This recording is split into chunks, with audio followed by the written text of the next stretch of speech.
right, good morning. Welcome to our Sunday School class today. We're going to be in 2 Kings chapter 14. We're continuing on with the story of the kings of both the northern kingdom in Israel and the southern kingdom in Judah.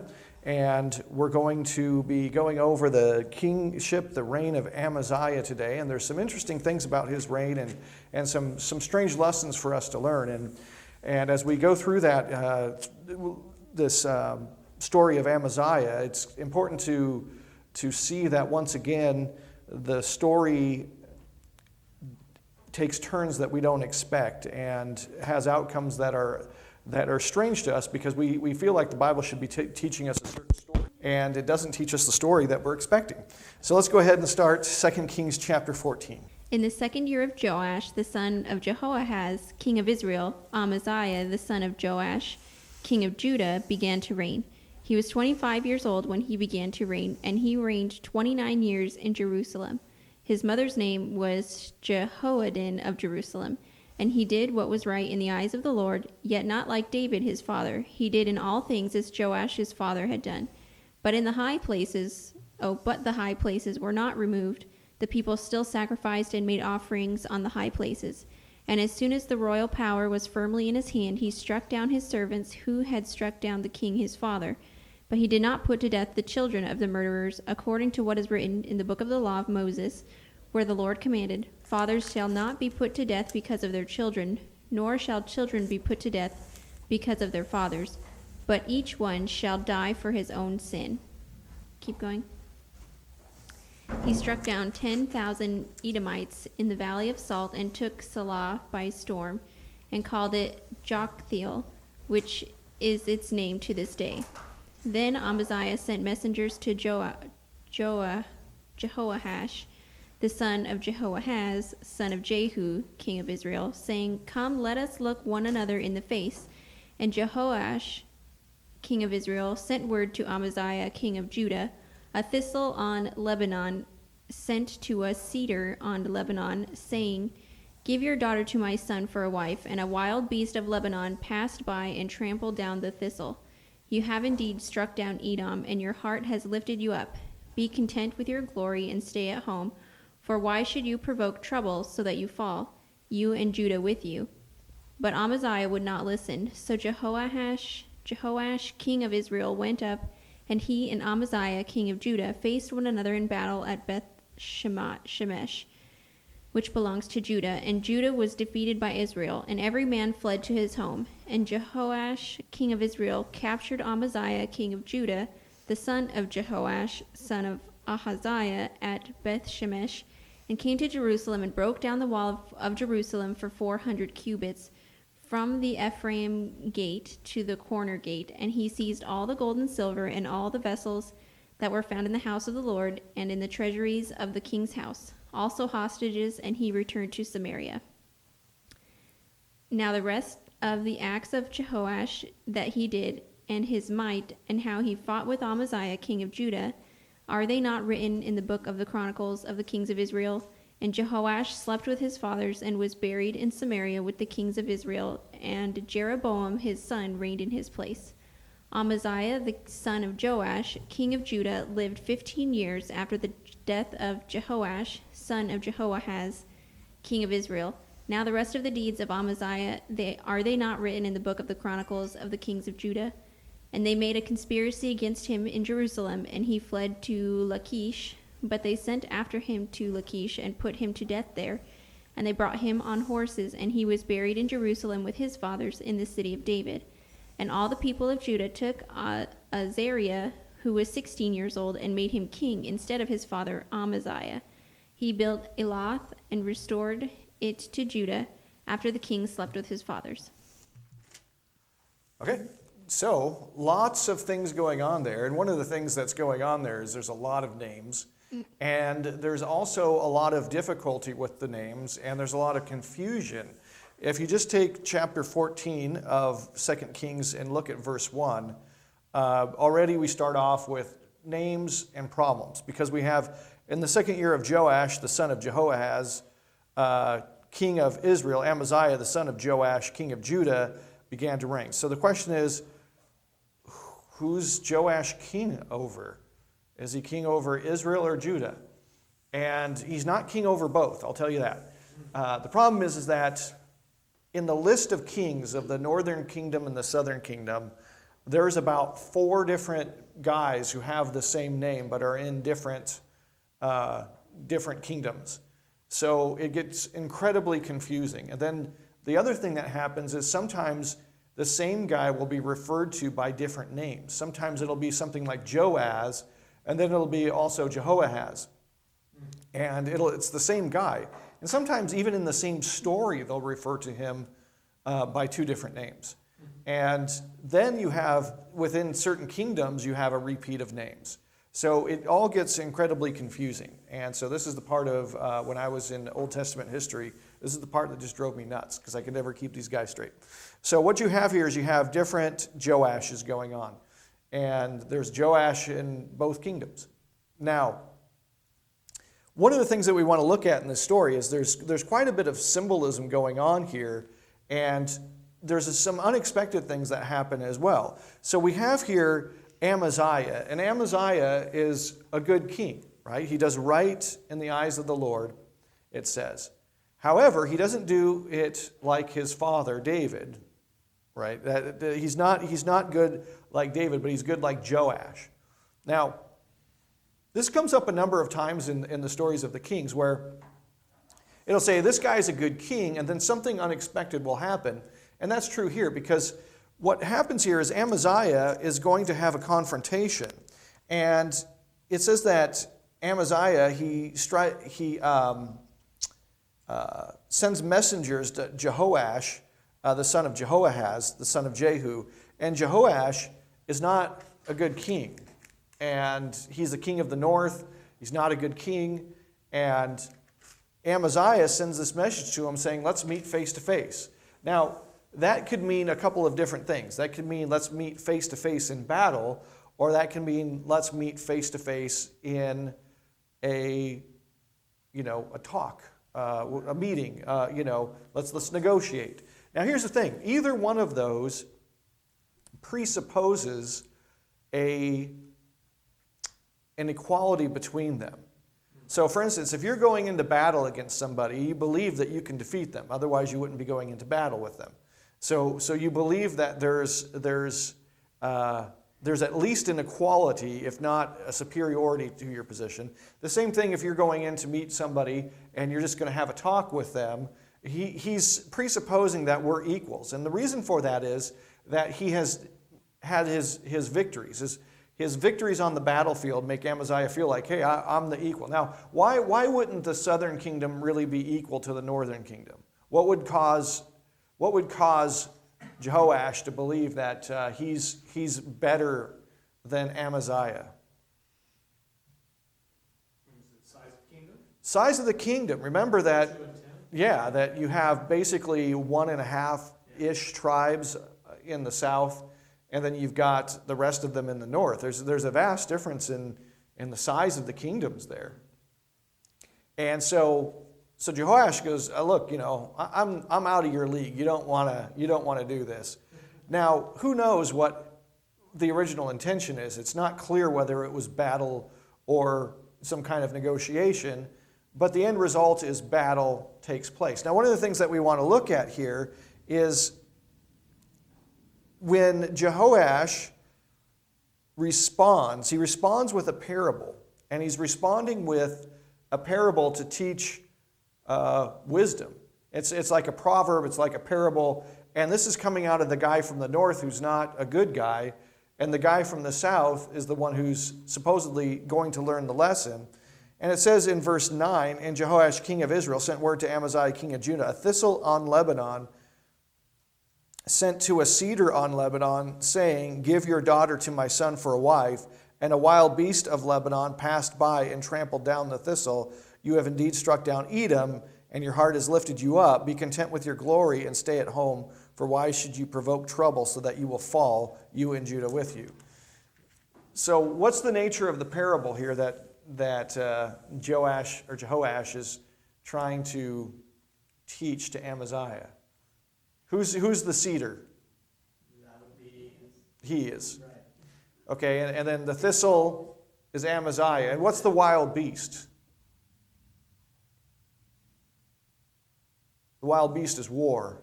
The wild beast is going to come, and it's going to destroy you. So the idea here is that he's trying to give him a parable. He's trying to say, be humble. Now, one of the things that we struggle with here is, well, why is it that you have a situation where some guy who's the good king is going to lose in battle to some guy who's the not good king? Because the problem that we have here is that the Bible talks about righteousness. We talked about Mount Ebal and Mount Gerizim, where we have blessings and cursings. If you follow what God says, you're going to be blessed. And if you don't follow what God says, you're going to be cursed. And so the question is, why is the guy who's considered a good king, who's following God, the one who gets cursed through this? And why is the bad king, the one who's not following God, why is he blessed when they come into conflict with one another? It's a hard question, right? And so the interesting thing is, a lot of people who aren't Christians and don't read the Bible will say that, well, the Bible is it's like nursery tales. It's like, it's just these simple little stories to teach you these truths, and there's no subtlety, there's no nuance. It's not, the opposite is actually true. A lot of times in the Bible, the stories don't seem to be teaching the lessons that we expect to hear from the Bible. And so we have to encounter them and say, well, why is it that the good guy is losing here? Because the good guy doesn't always win. So why is it the good guy losing here? It's a good question. Okay? There's probably a larger story that's going to be told than just higher purpose. Yeah. Yeah, okay. I mean, we like to live in a binary world. Right. I'm a good guy, only good things happen to me. If I do Right. good things result. Jesus came and he was put to death. Yeah. But there's a larger story. And it's way more complicated even than that. I'm simplifying it. But Yeah. there's something bigger going on. So one of the things that's happening that we have to be aware of is the Bible presents goodness as actually something that's incredibly complicated. Yeah. And we, as modern people, we're the people who are full of subtle and nuanced thinking. And ancient people, they're just dumb as bricks, right? We actually think of goodness as incredibly simple when the ancients thought of goodness as incredibly complicated. And so, as an example, let's say this. Let's say that you have someone in college, and they're out there protesting at Occupy Wall Street, and they're saying, we need to help the poor, and rich people need to stop being the way they are, and why do rich people, why are they so evil? We need to help the poor. We want to help the poor. Let's help the poor. Now, is there anybody out there who just says, nope, not going to help the poor, don't want to help the poor? Well, there might be a few, but there's not very many. If you say, hey, how many people are in favor of helping the poor, almost everybody's going to raise their hand, right? Now, the thing is that you have this kind of idea that goes around that when you're young, if you're not a liberal, you don't have a heart. And if you're old and you're not a conservative, you don't have a brain, right? You've probably heard that saying. So the reason that saying happens is because supposedly what happens with age and wisdom is you start to learn that reality is actually a lot more complicated than it looks. And when you're young, you don't understand that. When you're young, it seems like anything's possible. And as you get older, you start realizing, no, actually things are really complicated, and there's a lot of things that aren't possible. And that can either make you jaded or it can make you wise. It depends on the nature of your faith in God. But the idea here is when we look at this story, Amaziah is a good king, but goodness is actually a very complicated idea because there's different types of goodness. And there's different levels of goodness. There's different degrees of goodness. He was good like his dad, but not like David, his ancestor, right? He's good, but he's not great. He's got some problems. And the thing is that we have this idea that if we're good, that we can do anything that we want to do.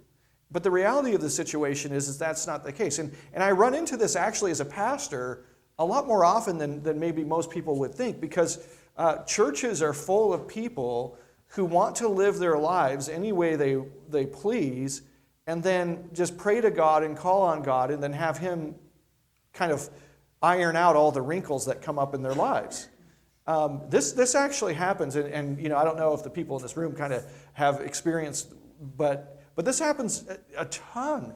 I deal with this probably more often than almost any other issue, where we have this view that well, I pray to God and I trust God and I worship God and maybe I give offerings and I sing and I do these things.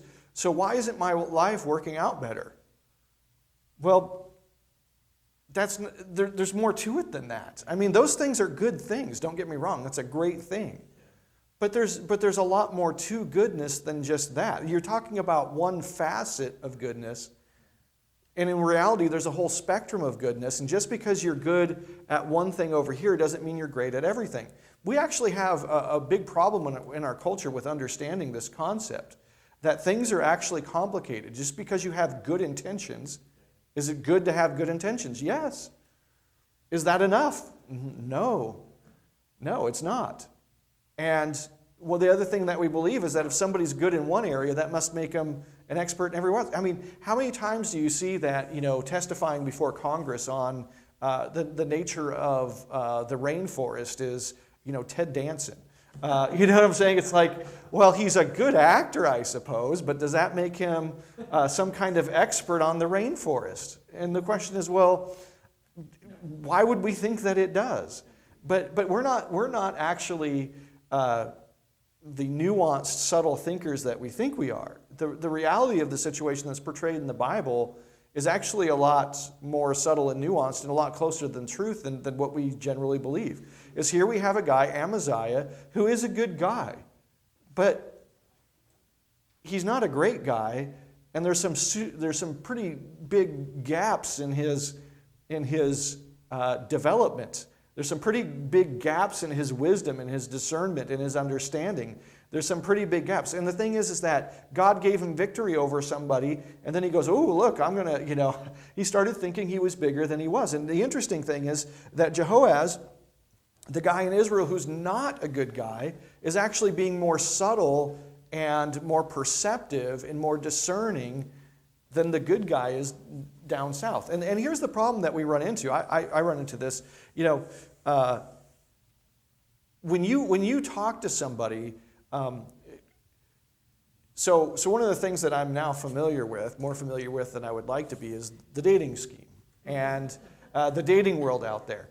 And one of the things that's interesting is that a lot of times people who are in the dating world will get advice, and that advice tends to be a little more simplistic than what you really need, especially now. So one of the things that happens is that, if you're in the dating world, somebody will go, oh, well, you need to marry a Christian. Okay, yeah, sure.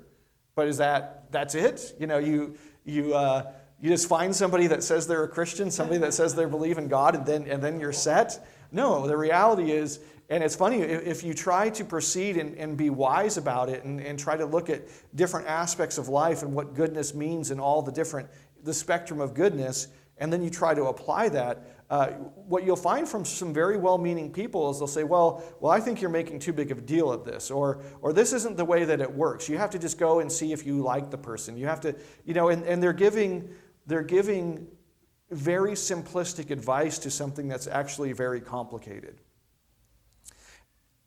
What we have here is we have a situation where this guy is a king. He is a king of Israel. He's trying to do what's good, but it's not going to work out for him. And it's not going to work out for him in a really big way. Now, one of the things that's interesting about this story is the way that this is portrayed. So we have this idea of these two, the cedar and the little shrub, but then we have something else that goes down here as well. It says that in 14, it says in verse, let me see if I can find that. Let's start in verse 11. It says, but Amaziah would not listen, so Jehoash, king of Israel, went up, and he and Amaziah, king of Judah, faced one another in battle. Let me see. Oh. That's not, okay, no, here we go. Verse 9, it's at the end of verse 9. a thistle in Lebanon said, give your daughter to my son for a wife, and a wild beast. So what's this idea of giving your daughter to my son for a wife? Where does that play into it? What's the idea of marriage here, and why does that get brought into this at all? Don't kings marry off to join? Yes. Thank you. It's alliances. Yeah, and so that could be the original issue here of why he wanted to meet him face to face. He might have been saying, hey, let's have our kids get together and marry. Now, here's the thing. The idea of marriage here is important, and it's actually all through this story. And it's actually all through the idea of the whole kings. So if he's maybe proposing an alliance of marriage between them, why would Jehoash go, no? I mean, the thing is that even though maybe the kingdoms aren't the same size, it's like you can still get something out of this, right? Different sized kingdoms have intermarriage between their kids all the time. And a lot of these kings had multiple wives, and so it's not like they were short on kids, I mean, how many kids you got? So what's the problem here with the idea of marriage from Jehoash's perspective? Is Amaziah being presumptive and thinking that he's coming before him as an equal? Okay, so there's an idea of presumption, but to understand the idea here is that a king, there's the possibility that he's talking about intermarriage between their children. There's another possibility here, though, that will shed some light on the problem of intermarriage, even if it is between their kids. So the picture that you have in all through Kings is that marriage has to do with not only a husband and wife, but it has to do with a God and their people, or a king and his kingdom. So the idea here is that if you have a king, he's married to his people, okay? And that he is the husband and they are the bride. Now, his actual bride will be like the prime example of that, but the idea is extended through the rest of his people.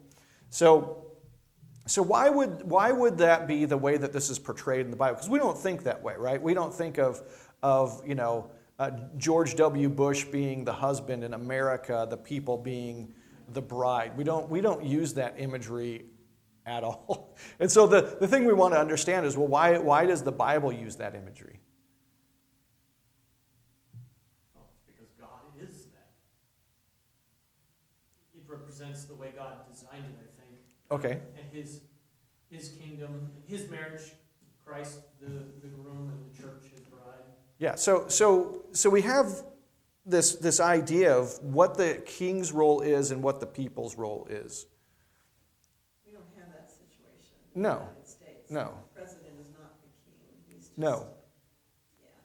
Yeah. Yeah, and so that Yeah. muddies the waters for us a lot. So a king's job is to make laws and rules, right? And so his job is he brings the word or the spirit, and the people are the embodiment of that.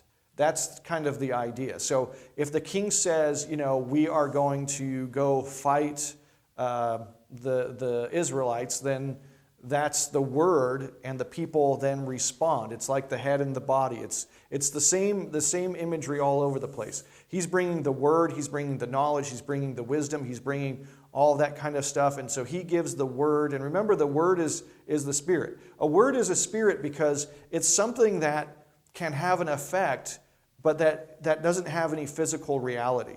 Like you can say, well, there's waves that are emanating from my voice right now, and that's physical reality. But that's just the medium. That's not the word, right? Because I don't have to do it that way. I could write it down and hold it up and show it to you. I could put it electronically. It's just electrons. Then it's not. You know what I'm saying? It's the word is the idea. It's something that doesn't have any physical material reality, and yet it actually has a great deal of power to operate. And so that's what comes from the king. and then the people are actually the ones who embody that. So if the king says, we're going to war against Israel, then they go to war against Israel, and when Israel is defeated, then the people gain glory. So the idea here is that what a king does is a king has this connection to the spiritual realm. He has a connection to the word. He has a connection to wisdom. He has a connection to truth. He has a connection to all those things. And those things are all spiritual things. And then what he does is he gives that to the people, and then the people embody it and carry it out. And then everything is glorified through that. And so one of the things that you can think of is you can think of a king's palace, right? So this is the inside of Versailles, the Palace of Versailles. And so if you remember, what was actually taking place in Versailles? Who's the probably most famous resident of the Palace of Versailles? Yeah. Marie Antoinette, right? And her husband. And what was going on at the time of Marie Antoinette? What makes her such a profoundly disturbing picture of what happens at Versailles? Well, she thought this was what all of France was like. Right. So this is her home, and what happens? What's her most famous line? Let them eat cake. Now, what does that mean? Let them eat cake. Well, she was told that people were starving. Right. She looked around and she I want to eat some cake. Yeah. Definitely. Yeah, let them eat cake. We got this covered. The thing is, she's completely detached from the reality of what was going on in the people outside. So in her mind, they are glorious because this is where they live. The palace is a picture of the glory of the king. The problem is that that's actually not the real glory of a king. That's just an image. That's a symbol of the king's glory. So that or the way that a king dresses, right? So this is a picture of a king showing his kingship because he's clothed with glory. Or this is a picture of the crown jewels of England, right? This is another manifestation of what it means to actually be clothed with glory. Now, here's the interesting thing. When you look at the temple or the tabernacle, and the high priest, he is dressed in a certain way. How's he dressed? He's got an undergarment on, and then he's got a blue or purple kind of garment over that's woven, and then he's got the ephod, which is a breastplate that's golden, and then there's 12 jewels in there. Then he's got a couple jewels on his shoulder, and then he's got what's a golden blossom on his forehead that says "Holy to the Lord," and then he's got the hat that looks like a little chef's hat kind of, right? That's his outfit. Now the question is, here's the thing: if you were a priest and you were like, "No, I left my priesthood, my robes of glory and beauty at home. I'm just going to swing in to the tabernacle real quick and make sure that the lamps are lit and all that stuff, the incense burning, and then I'm just going to head out of there real quick, and I won't change into my robes because they're back in my tent, and that's a long ways away. I'll just swing in there." What would happen to you? Yeah, you'd be killed. Yeah, so first of all, so the other priest might put you to death. But even if they didn't, you would probably be put to death by the holy fire of God. And the reason for that is why is it so important that he has those robes on? In fact, the Romans used to use that as an element of power to control the Israelites when Rome was over that area. When Rome was over Jerusalem, they actually would pick the high priest, and they would only give him his clothes when he had certain things to do, and then they would take them back from him. They basically said, "Well, we'll hold on to those for you." And the reason is because they wanted control over him because he was the most important guy in the whole country. And if you want to control the country, you need to control that most important guy, and the way they did that was giving him his clothes or taking them back.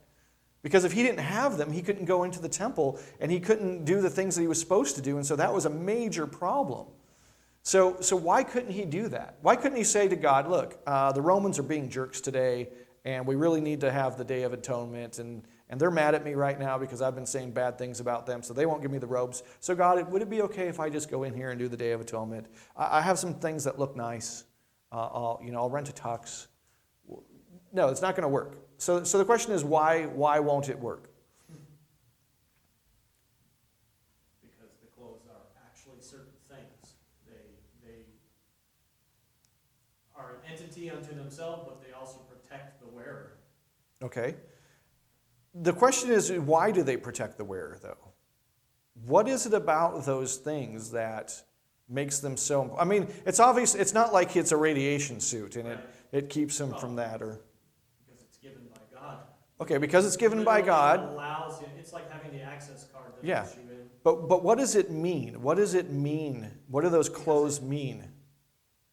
That God is on you, as you're the throne that he is upon. Yes, but there's more to it than that. More than that. Well, it means Position. I'm speaking for God when I've got my garb on, all Uh-huh. clothing on. Okay, And if I don't, right. If I don't, so that's I'm babbling. right. So if I'm not fulfilling my job if I don't have these on, right? If I don't have these on, I'm just a guy. So let's say Ken is high priest. When he doesn't have those clothes on, he's Ken. When he does have those clothes on, he's high priest. And the interesting thing is it's because of what those robes actually mean. When you have the 12 stones on the breastplate, what does that mean? It's the 12 tribes. He's actually bringing the people into the presence of God. And if he doesn't have those on, he's not bringing the people. And the job of the high priest is to represent the people before God and God to the people. And if he's not bringing the people into the presence of God, his job is to be the mediator between those two things. And if he doesn't have the robes on, then he doesn't have the symbols of that mediation on. So the idea is he's not actually doing it. Right? So the interesting thing is the high priest is who? It's Jesus. So the idea here is that Jesus is king, and what are his garments? We are. Yeah. We are. Right? Just like the high priest, Yeah. the 12 tribes are his garments. Jesus, we are his garments, right? The idea here is that the king has a palace. Jesus has a temple. Who's the temple? We are. Right? We are a royal priesthood, a holy temple. We are the living temple of God, built not by human hands, but built out of living stones, the Bible says. Right? So that's who we are. We're the living stones of the temple. The temple actually represents the people. The clothes represent the people, right? Because they're all coverings. They're just different levels of coverings. And so you have these different coverings here. You have a palace. That's actually only a picture of the glory of the people. The outfit that he's wearing is only a picture of the glory of the people, and the instruments that he has are only a symbol of that glory. So the thing is that if you actually, if you're sitting in your palace like Marie Antoinette, and the people outside are starving, then everything around you is a lie. Because it's supposed to be a symbol of the glory of the people. Well, if the people aren't glorious, then you aren't glorious. Right? You have no glory. The emperor has no clothes, right? The clothes are actually a picture of what he does for the people. So if you have a situation like Marie Antoinette and she doesn't care about whether her people are glorious or not, then she isn't really a leader. She's not really royalty. She's not a king or a queen or a princess. She's not any of those things. The interesting thing is we have the very same thing happening right now in our culture. So you guys heard of the GameStop thing that's going on, right? And the idea that these hedge fund managers borrowed a whole bunch of stock and then sold it because they were going to buy it back later at a cheaper price and then give it back to the people they borrowed it from. And so that's a short sale, right? And they were going to make a whole bunch of money off of this. Well, the problem is that there was a few guys who got tired of the system being rigged, because what happens is by short selling, you actually trigger the thing that you need to make it work, right? Because if you borrow a whole bunch of shares of stock and then you sell them all, when you sell them all, the price goes down. So then you buy them back, and you've actually triggered, especially if you get enough people with you doing the same thing, you've actually triggered the thing you need to make money. And so it's a rigged system to a large extent. And so what happens is that these guys decided, hey, well, when they sell, we'll just buy them because they're going to have to buy them back at some point to give back. They have to. And then we'll make money. And so they got together, and that's what they did. They bought up a whole bunch of shares, and these hedge fund guys lost billions. And so what happened was the system then started to rally around the elite, right? So all kinds of apps shut down and said, oh, you can sell this stock, but you can't buy it. Right, that's crazy. Like it's absolutely insane. And then different organizations, New York Stock Exchange, the Securities and Exchange Commission, all these things started kind of weighing in and trying to weight the system in favor of the elite. So are we being told to eat cake? Well, that's the thing. So the thing is that there's a very much a feeling in the country that the leadership only does what's good for them, and they don't do what's good for the rest of the people. Now, here's the thing that's important to understand is that the idea here is that you're married to that, and so you can think that what you're doing is in your best interest, but in reality, it's not. So the interesting thing is Amaziah here makes a huge mistake based on trying to achieve glory for himself. And what is the end result? What happens to him? What's the end of Amaziah? Yeah, he gets captured, and then the city gets partially destroyed. And so now he's actually a vassal to his enemy in the north. And then what do the people do as a result of that? How does his reign come to an end? He dies, right? The people kill him. There's a conspiracy against them. So what happens is that this is the way that leadership works in almost every place in the entire world. Is that the leader does what's good for him at the expense of the people. That's how. I remember I was listening to a guy giving a lecture, a professor, and he was talking about how somebody came from Africa, and he was talking to them, and they couldn't believe that they were living in Europe at the time. They couldn't believe that when you go to a bus stop and there's actually a clock that tells you what time the bus is going to get there, and then the bus arrives. They thought that was just the most unbelievable thing in the world, that this actually takes place. And they couldn't believe that when you go to a police officer, they'll actually try to help you instead of beating you up and taking all your money. They just couldn't, they couldn't comprehend. Like everything, they walked through the streets and there was just miracles happening all over. And they were just completely overwhelmed that this all works. And how is this possible?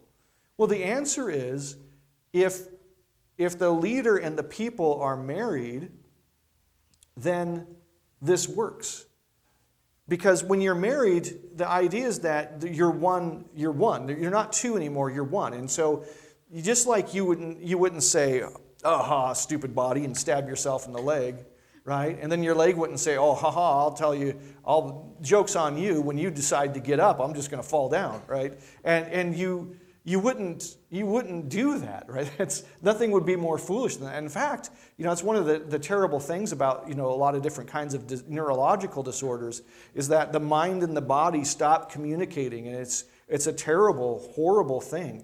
It's a completely terrible way to die, is to have that increasingly not there's no communication there. Well, the idea here is that what's at the heart of Christianity is the idea of a God who will actually cares enough about his people to sacrifice himself. And that's actually the picture of what this relationship is supposed to look like. That the glory of the king and the glory of the people are linked together in such a way that you can't have glory for one without the other, and that the care and concern for the people is so great that you would sacrifice yourself for that. Now, the interesting thing is what Amaziah shows is that he doesn't care about the people.